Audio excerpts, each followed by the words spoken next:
أعوذ بالله من الشيطان الرجيم.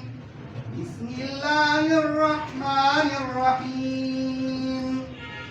يسبح لله ما في السماوات وما في الأرض الملك القدوس العزيز الحكيم.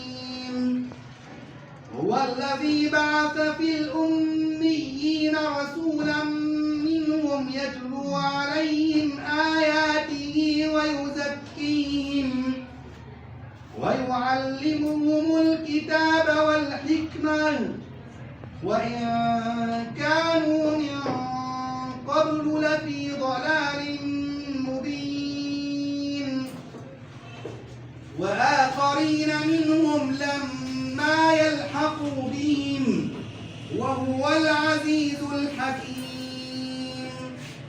ذلك فضل الله يؤتيه من يشاء والله ذو الفضل العظيم. مثل الذين حملوا التوراة ثم لم يحملوها كمثل الحمار يحمل أسفارا بئس مثل القوم الذين كذبوا بآيات الله والله لا يهدي القوم الظالمين. قل يا أيها الذين هادوا إن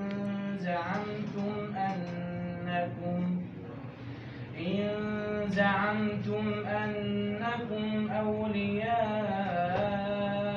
لله من دون الناس فتمنوا الموت إن كنتم صادقين ولا يتمنونه أبدا بما قدمت أيديهم والله عليم بالظالمين.